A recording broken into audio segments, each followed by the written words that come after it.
Welcome to the TechLifeWell Podcast with Theo, Hale, and Aria Wells. Thanks for joining us. It is great to be here. Today we are exploring a massive shift in AI and technology. A total paradigm shift, really. Exactly. Image generation is completely changing how we create and interact with visual content. We are looking at a wave of innovation that is essentially rewriting the rules of the internet. Yeah, and how we even perceive digital media. Right. And to do this, we are going through a stack of fresh sources for you today. We are looking at Google's latest launch announcements, OpenAI's developer documentation, Adobe's product pages, and a really fascinating 2026 industry report from Zapier. There is a lot of ground to cover. There is. Our mission today is to help you navigate this brand new AI image landscape of 2026, because we are officially entering an era where, well, everything becomes generatable. It really is, it's a completely new phase. I mean, we're moving entirely away from the novelty era of AI images. Right, the early days. Yeah, where people were just typing prompts to see what, funny mashups they could create. Now we are stepping into a phase where this technology is seamlessly woven into serious daily workflows across multiple industries. Absolutely. So, to kick things off, we need to talk about the massive news from February 26, 2026. Oh, yeah. Google officially launched Nano Banana 2. I still love that I name. know, it's great. Or, I guess, if we are looking at the technical developer naming convention, it's Gemini 3.1 Flash image. Right. And to understand why Nano Banana 2 is such a monumental deal, we really have to look back at the original Nano Banana launch. Back in September 2025. Exactly. That first model went completely viral. The data shows it pulled in 13 million first-time users to the Gemini platform in just 4 days. 13 million. In 4 days. And by mid-October, people had generated over 5 billion images. That is just wild. It was a cultural phenomenon. Yeah. The Nano Banana 2 represents a massive breakthrough because of a very specific combination of features. It takes the high-fidelity, pro-level quality of their previous premium model Right. and delivers it at what they're calling flash-level speed. Okay, let's unpack this, because the speed is impressive, but I was looking at the developer notes, and the consistency capabilities are what really stood out to me. Oh, it's incredible. I mean, I remember when getting a character to look the same in 2 consecutive AI generations was practically impossible. Totally. They would change hair color. Yeah, or their jacket would suddenly have completely different lapels. Right. How does this new model handle that? It completely overhauls the process. Nano Banana 2 can actually maintain the exact physical resemblance of up to 5 different characters. 5. And the precise fidelity of up to 14 distinct objects, all within a single workflow. That feels like a total game changer for, anyone doing storyboarding or comic book illustration or building a cohesive marketing campaign. Exactly. You aren't just rolling the dice on every single prompt anymore, hoping the output roughly matches the previous one. Right. You are actually directing a persistent digital cast. Yeah. But beyond the consistency, the grounding capabilities really caught my eye. How does it actually use real-time web search to build an image? What's fascinating here is that it stops hallucinating and starts researching. I like that phrasing. Yeah, it uses live web search to ground its images in factual reality. Right. So if you ask it to create an infographic of the water cycle, it doesn't just draw a pretty picture with random nonsensical arrows. Right, the classic AI gibberish text. Exactly. It actively pulls factual data from the web to build a clean, accurate, modern isometric infographic. It even knows to label the crust, mantle, and core correctly if you ask for a geological cross-section of the Earth. Wow. It is blending real-world knowledge retrieval directly with visual generation. So it is acting as a researcher and an illustrator simultaneously. Yes. I noticed the documentation also highlighted its formatting flexibility. It mentioned extreme aspect ratios. What does that actually look like in a practical sense for a designer? It means you are no longer constrained to square or, slightly rectangular images. You can natively generate a massive 4.1 panoramic banner for a website header. Oh, that's huge. Or an ultra-tall 1.8 image for a digital billboard. Furthermore, the model upscales everything natively to 4K resolution. Native 4K. Yeah, so the assets are immediately ready for professional deployment without needing some secondary upscaling tool. The developer demos really bring these specs to life. The Windows C app was a perfect example of this. Oh, I love that demo. Right. It's an application that uses live weather APIs to generate photorealistic window views. So smart. So if you are sitting in a windowless office in Chicago, but you want to feel like you are looking out at Tokyo, The app checks the real-time weather in Tokyo. Right. If it's raining there, your generated window view reflects that exact weather, lighting, and skyline. It is incredibly immersive. And another demo that highlights the practical utility is the global ad localizer. Yes, I was just thinking about that one. Right. We all remember how badly older translation software used to ruin the formatting of text on images. Oh, it is awful. You would try to translate a poster, and the software would just slap this highly visible, opaque white box over the original text. And just type the new language on top. Exactly. It looked terrible. How does the localizer handle this differently? It solves that exact problem. You feed it an advertisement, and it instantly translates the text inside the image into different languages. But it keeps the visual style completely intact. Seamlessly. Yes. It renders the new language directly into the fabric of the visual.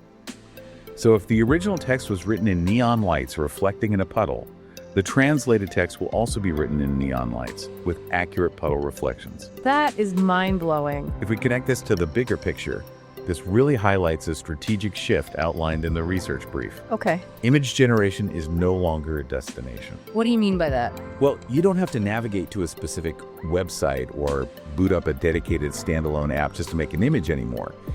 It is becoming ambient infrastructure. Ambient infrastructure, okay. It essentially means the tool meets you where your intent already lives, rather than forcing you to hunt down the tool. Precisely. Google didn't just isolate Nano Banana 2 on a web portal. They baked it directly into search AI mode, into Google Lens, into Google Ads, and made it the default engine in the Gemini app. And Adobe is following the exact same playbook, right? Absolutely. Yeah. Adobe Firefly is natively built right into Photoshop and Adobe Express. Yeah. If you were working on a design, you just select an area, and the generation happens right there on your canvas. The technology meets the professional exactly where they are already working. It completely removes the friction of switching between applications. But here's where it gets really interesting, though. Yeah. Usually, massive tech companies want to lock you into their ecosystem. They build these walled gardens. But looking at the Adobe product pages, there is this incredible cross-pollination happening. Right inside Adobe Firefly, you can actually select Google's Nano Banana 2 or OpenAI's GPT image as your partner model. Right. You can use a competitor's technology seamlessly inside Adobe's interface. Yeah. Why are these tech giants suddenly opening their doors like this? That interoperability is crucial because of a reality highlighted in the Zapier Best AI Image Generators in 2026 report. Okay, the Zapier report. Yeah. The industry has realized there is no single model that is perfect for every single task. Right. You really have to choose your weapon based on what you are specifically trying to achieve. Opening the doors allows platforms like Adobe to remain the central hub for creatives, even if the creative occasionally needs a specialized tool from OpenAI or Google. So if I am a regular user looking at that 2026 Zapier report, how do I actually choose? The report lists OpenAI's GPT-4o, access through their responses API as the absolute best overall for multi-turn editing. Yes. What makes it so suited for that conversational workflow? It comes down to a fundamental difference in the underlying architecture. Most of the industry relies on diffusion models, Okay. but OpenAI has moved toward an auto-regression model for GPT-4o. Wait, auto-regression. I am used to the idea of diffusion, where the AI essentially clears up static noise until an image appears. Great. Kind of like a Polaroid slowly developing. Yeah. How is an auto-regression model different from that? It is a great analogy.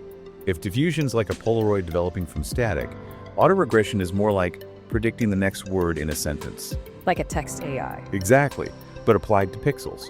It predicts visual tokens sequentially. Interesting. It is slightly slower than a diffusion model, but because it builds the image logically step by step, it is incredibly breathtakingly accurate when it comes to following complex, multi-layered instructions and understanding conversational tweaks. The API documentation gives a perfect visual example of this in action. Oh, the cat example. Yes. You prompt the model to generate an image of a gray tabby cat hugging an otter with an orange scarf. It gives you a highly accurate image, but because the auto-regression model is built for multi-turn conversational flow, you can literally just type a reply saying, no, make it look realistic. Yeah. You don't have to rewrite the entire prompt from scratch or re-upload the image as a reference. It remembers the context, references the previous output, and instantly updates the image to a photorealistic style. It treats image editing the exact same way we treat a text-based chatbot conversation. Yeah. It's brilliant. It really is. But If you are looking for pure artistic and aesthetic quality above all else, the Zapier report notes that Midjourney V7 is still the reigning king. Oh, for sure. Midjourney has always been incredible for that immediate wow factor. Definitely. It was released in April 2025 and became their default model in June 2025. And V7 introduced a feature called omni-reference, Right. which seems to allow for unparalleled control over style and character blending, along with a draft mode for quicker iterations. Yes, the aesthetic output is unmatched. But there's a massive caveat for anyone using it for business. The public aspect. Exactly. By default, images generated on Midjourney are entirely public on their Explore page. Right. If you are a designer working on top-secret product mock-ups or sensitive branding, having your generations broadcast to the public could be a massive issue. Which brings us perfectly back to Adobe Firefly. If commercial safety is your top priority, Firefly is the undisputed industry standard. Without a doubt. Because it was trained strictly on Adobe stock and public domain content where the copyright has definitively expired. Right. Brands using Firefly do not have to worry about accidentally generating an image that infringes on a living artist's intellectual property. That peace of mind is huge for enterprise clients. We all remember when Generative Fill first dropped in Photoshop a few years ago. It was novel, but sometimes the edits looked a bit artificial. A bit pasted on. Yeah. What the documentation highlights now is this flawless depth of field matching. If you have a portrait photo of a subject, and you use Firefly to add a beautifully blurred forest to the background natively inside Photoshop, it doesn't look pasted on anymore. Not at all. It is actually calculating the simulated camera lens, matching the lighting and the shadows of your original photo perfectly. The integration is incredible. And beyond the big three of Google, OpenAI, and Adobe, the landscape has also given rise to some really incredible specialist models. Right, the niche players. Exactly. The Zapier report highlights a few that are dominating very specific technical niches. For instance, there's a model called Riv. I saw Riv in the report. What specific problem are they solving that the major players haven't figured out yet? Riv is currently unmatched for strict prompt adherence, specifically when dealing with multiple subjects and complex relations. Okay. If you give a standard model a complex prompt, say a warrior holding a sword standing next to a wizard holding a staff, Right. most models will occasionally get confused. They will blend the concepts and give the wizard the sword and the warrior the staff. Oh, I've seen that happen so many times. Riv maps the distinct objects to their respective subjects with near perfect accuracy every single time. That is super useful. The report also mentioned Ideogram v3.0 and Recraft. What are their specialties? Ideogram v3.0 dominates when it comes to rendering accurate, legible text on complex surfaces, like crumpled posters or neon signs. It just handles text beautifully. Recraft, on the other hand, is the absolute go-to for graphic designers. Because of the SVGs. Exactly. It can natively generate scalable vector graphics. It doesn't just make pixel images.